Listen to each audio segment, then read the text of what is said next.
HSC পরীক্ষার্থীদের জন্য প্রস্তুতিমূলক একটি ফাংশনের গুরুমান লঘুমান কীভাবে সহজে বের করা যায় সেই নিয়ে আজকে আলোচনা করব। একটি ক্লাস ভালো মতো দেখলেই যে কোনো ফাংশনের গুরুমান লঘুমান বা সর্বোচ্চ মান ও সর্বনিম্ন মান বা চরম মান তোমরা খুব সহজে নির্ণয় করতে পারবে। বোর্ডে একটি প্রশ্ন দেওয়া আছে, এখানে একটা ফাংশন দেওয়া আছে, এই যে ফাংশনটা দেওয়া আছে, এই ফাংশনের আমরা বের করব গুরুমান আর লঘুমান বের করব। আর বের করার পরে আবার প্রমাণ দেখাবো যে গুরুমানটা হবে লঘুমান অপেক্ষা ক্ষুদ্রতর। তো এখানে প্রথমে আমরা ধরে নিব যে দেওয়া আছে বা এখানে লেখা যায়, এখানে ওয়াই সমান একটা ফাংশন দেওয়া আছে এক্স প্লাস 1/x, একটা ফাংশন দেওয়া আছে। প্রথমে এটা আমরা সাজিয়ে নিব, যেমন ওয়াই সমান এখানে এক্স আর 1/x এর পরিবর্তে আমরা কিন্তু এক্স ইনভার্স নিতে পারবো। এখন প্রথম যে কাজটা, উভয় পক্ষকে দুইবার এক্সের সাপেক্ষে অন্তরীকরণ করতে হবে। প্রতিটা অঙ্কের ক্ষেত্রে একই নিয়ম, কী করতে হবে, পর দুইবার অন্তরীকরণ করতে হবে। তাহলে এখানে লিখব আমরা এক্সের সাপেক্ষে অন্তরীকরণ করে পাই, আমরা এক্সের সাপেক্ষে অন্তরীকরণ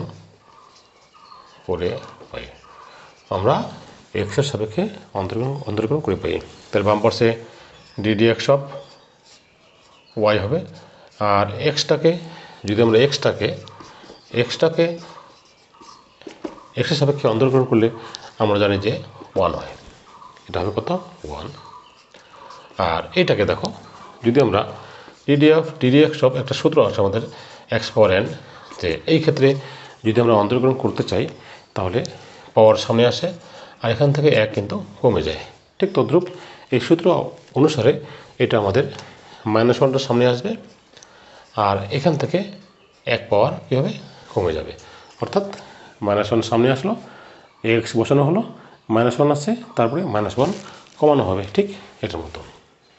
এরপরে দেখো, তাহলে আমাদের আসতেছে ddx অফ y সমান 1 মাইনাস x পাওয়ার কত -2, মাইনাস প্লাসে মাইনাস হয়ে গেল। তাহলে ddx অফ y এখানে 1 মাইনাস 1/, এটা ভেবে থাক, এটাকে আমরা আর না লিখে এখানেই আমরা আবার পুনরায় অন্তরীকরণ করি। এখানে আবার লিখব এক্সের সাপেক্ষে অন্তরীকরণ করে। প্রতিটা অঙ্কের ক্ষেত্রে একই নিয়ম, দুইবার অন্তরীকরণ করতে হবে। তাহলে এটাকে অন্তরীকরণ করলে আমাদের কত হবে, d² y উপরে নিচে dx², 1টা 0 হবে আর এখানে আগের মতো -2 সামনে আসবে আর -2 থেকে 1 পাওয়ার কী হবে কমে যাবে। আমি আবারও বুঝিয়ে দিচ্ছি, dx অফ y এটাকে যদি অন্তরীকরণ করি আমরা ddx অফ y, এখানে dy dx দেওয়া আছে, তাহলে দেখো তো কী দাঁড়ায়, এখানে দাঁড়ায় হলো d² y আর কত dx², বাম পাশে তাই হলো। আর যেহেতু সংখ্যা ধ্রুবক, ddx অফ 1 কত আসবে, 0 আসবে। আমরা জানি যে কোনো কনস্ট্যান্ট অন্তরীকরণ করলে তার মান কী হয়, 0 হয়, তার মানে 1টা কী হলো 0 হয়ে গেল। আর এটা আগের মতো এই সূত্র অনুসারে পাওয়ারটা সামনে আসবে, এই -1 এই মাইনাস এখানে আছে, এই -2 সামনে আসলো, এখানে x বসানো হলো, -2 থেকে -1 কমানো হলো, এই আমাদের অন্তরীকরণ দুইবার হয়ে গেল। তারপরে d² y dx², এখানে 0 প্লাস 2 হবে, x পাওয়ার কত -3, তার মানে d² y dx² উপরে 2 নিচে কত হলো x³। এই পর্যন্ত প্রতিটা অঙ্কের ক্ষেত্রে আমাদের করতেই হবে দুইবার, এই যে এখানে একবার অন্তরীকরণ করা হলো আর এখানে আরেকবার, দুইবার অন্তরীকরণ প্রতিটা অঙ্কের ক্ষেত্রে করতে হবে, এটা মাথা রাখবে গুরুমান লঘুমানের নির্ণয়ের ক্ষেত্রে। এরপর যেটা কাজ করতে হবে, লিখব এখানে আমরা লিখব যে ফাংশনের গুরুমান লঘুমানের জন্য, ফাংশনের বা সংক্ষেপে লেখা যায় গুরুমান ও লঘুমানের জন্য, ddx অফ y = 0। প্রতিটা অঙ্কের ক্ষেত্রে একই রকম, গুরুমান লঘুমানের জন্য অথবা চরম মানের জন্য অথবা সর্বোচ্চ মান আর সর্বনিম্ন মানের জন্য ddx অফ y সমান 0 লিখতে হবে, সবসময় 0 লিখতে হবে। তার মানে আমরা এই ডি এক্স ওয়াই এটা সমান কি লিখবো আমরা 0 লিখবো। তার মানে 1 মাইনাস কত এক্স পাওয়ার মাইনাস 2 সমান কত হবে 0 হবে। এটা দেখো তার মানে দাঁড়াইলো 1 মাইনাস এক্স পাওয়ার মাইনাস 2 সমান কত 0। 1 is equal to x power minus 2, 1 সমান 1 বাই এক্স স্কোয়ার। তাহলে এক্স স্কোয়ার কত হবে ইকুয়াল টু 1, এক্স আসবে কত প্লাস মাইনাস 1। তার মানে এখানে আমাদের এক্সের মান কিন্তু দুটো পেলাম, একটা হলো +1 আর একটা -1। এইভাবে মানগুলো এক্সের মানগুলো বের করে নিতে হবে। এখন এই মানগুলো আমরা বসাবো কোথায়, এই D square Y D X square এইখানে বসাবো। এখন লিখো এখানে আমি আবার বুঝিয়ে দিচ্ছি। প্রথমে 2 বার অন্তর্গ্রহণ করব, তারপরে লিখব গুরুমান লঘুমানের জন্য ডি এক্স ওয়াই 0, মানে এই যে একবার অন্তর্গ্রহণ করা হয়েছে এটা সমান আমরা 0 লিখব। 0 লিখে এখান থেকে আমরা এক্সের মানটা বের করে নেব। তারপরে এই এক্সের মান বসাবো কোথায়, এই যে এখানে দেখো এক্স ইজ ইকুয়াল টু 1 হলে বসাও ডি স্কোয়ার ওয়াই নিচে ডি এক্স স্কোয়ার। তাহলে এক্সের জায়গায় মান বসাই 2 বাই কত 1 কিউব 2।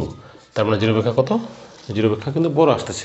যদি D square D Y D square D X square এই মানটা 0 অপেক্ষা বড় হয় তাহলে আমরা লিখব এখানে লিখব এক্স ইকুয়াল টু 1 বিন্দুতে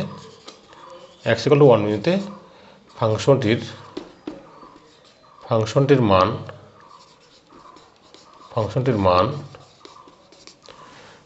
মান হলো লঘুমান।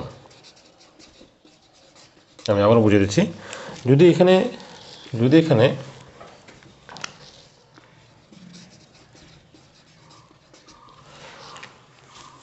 এখানে এক্সের মানটা এখানে D square by D X স্কোয়ারের মান যদি 0 অপেক্ষা বড় হয় তাহলে ওই বিন্দুতে ফাংশনটির মান কিন্তু লঘুমান থাকবে। এটা তোমরা মাথা রাখবে ভালো করে, যদি 0 অপেক্ষা বড় হয়। অতএব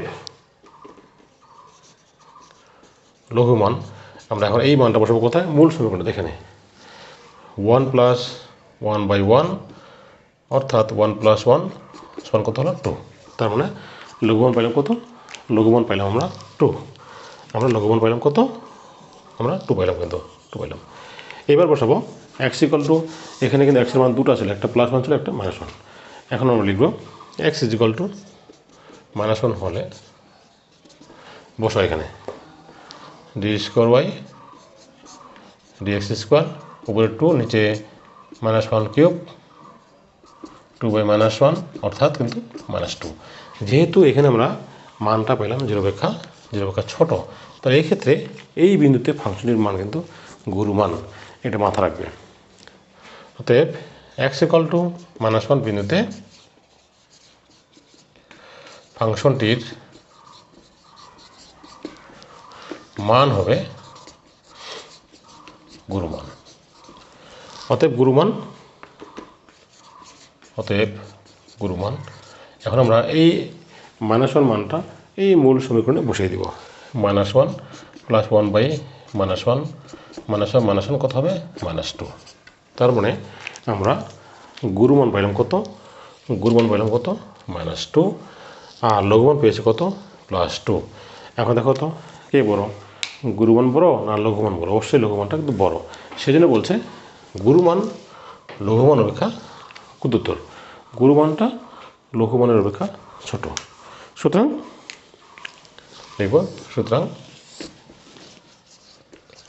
সুতরাং প্রদত্ত ফাংশনের গুরুমান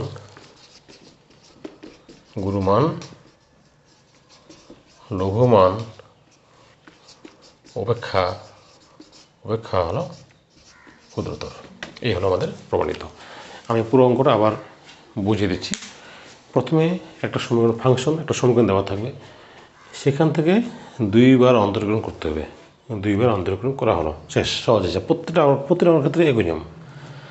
তারপর লিখব গুরুমান লঘুমানের জন্য D X Y equal to 0।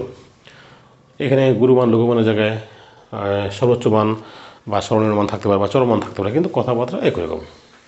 আমরা এখান থেকে এই মানটা এখানে বসা দেবো, বসায় 0 হবে। 0 বসার ফলে এখান থেকে এক্সের মানটা বের করবো। মানে এই এক্সের মান যে পাইলাম দুটো, একটা +1 একটা -1, এই মানগুলো বসাবো আমরা কোথায়, এই যখন যেটাতে 2 বার অন্তর্গ্রহণ করা হয়েছে এখানে। এখানে বসানোর ফলে যদি জিরো অপেক্ষা বড় হয় তাহলে সেটা লঘুমান হবে। আর লঘুমান বের করার জন্য আমরা এই মানটা বসাবো কোথায়? মূল সমীকরণটাতে। আর যদি ডি পরে একশো -1 বসায় এই মানটা নেগেটিভ আসলো, বিধায় এখানে গুরুমান আছে। আর গুরুমান পাওয়ার জন্য এই মানটা বসাবো কোথায়? এই যে মূল সমীকরণটাতে। এইভাবে প্রতিটা অঙ্কের ক্ষেত্রে আমাদের গুরুমান লঘুমান বের করতে হবে।